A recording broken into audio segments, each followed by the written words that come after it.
पुराने कानून शोषण का जरिया थे। अंग्रेजों ने अपनी सत्ता मजबूत करने के लिए ये कानून बनाए थे। अब नए कानून भारतीयों की सुरक्षा करेंगे। आप देख रहे हैं खास रिपोर्ट पल पल भारत। प्रधानमंत्री नरेंद्र मोदी और गृह मंत्री अमित शाह मंगलवार को चंडीगढ़ पहुंचे।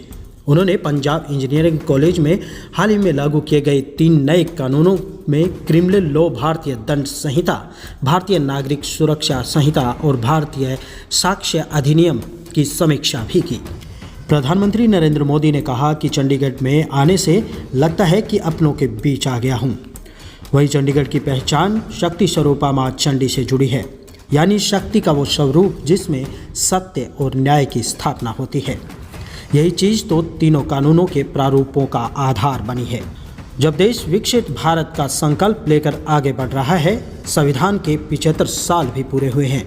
उन्होंने कहा कि ये एक बड़ी शुरुआत है। देश के नागरिकों के लिए हमारे संविधान में जिन आदेशों की कल्पना की गई थी उन्हें पूरा करने का ठोस प्रयास है। ये कानून कैसे अमल में लाए जाएंगे, इसका मैंने लाइव डेमो देखा है।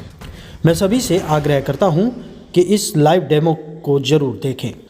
नए कानूनों को बनाने की प्रक्रिया जो है वो बहुत व्यापक थी, क्योंकि इसमें कई विद्वानों के सुझाव भी शामिल किए गए हैं।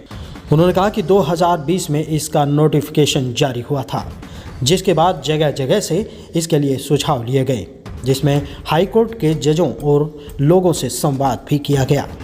उन्होंने बताया कि आज़ादी के 7 दशकों में न्याय के लिए और न्याय व्यवस्था के सामने एक चैलेंज और कई प्रकार के चैलेंज आए, उन पर मंथन किया गया।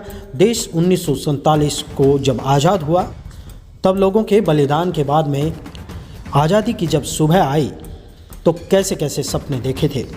लोगों ने ये सोचा था कि अंग्रेज चले गए तो अंग्रेज़ों के कानून भी उनके साथ चले जाएंगे और हम लोग मुक्त हो जाएंगे, लेकिन ऐसा नहीं हो पाया था। नए कानूनों का काम ही है न्याय दिलाना।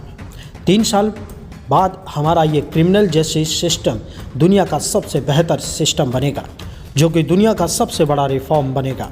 साथ ही प्रधानमंत्री ने बताया कि 160 से अधिक मीटिंग और 43 देशों की क्रिमिनल जस्टिस सिस्टम की स्टडी की गई है। 11 लाख से अधिक ऐसे अफसर थे जिन्हें कानून को लागू करने के लिए ट्रेनिंग भी दी जा चुकी है। कानून में महिला व बच्चों के लिए अलग से चैप्टर जोड़ा गया है। आतंकवाद व संगठित अपराध की परिभाषा भी तय की गई है। अब आतंकवादियों को फ़ायदा नहीं मिल पाएगा।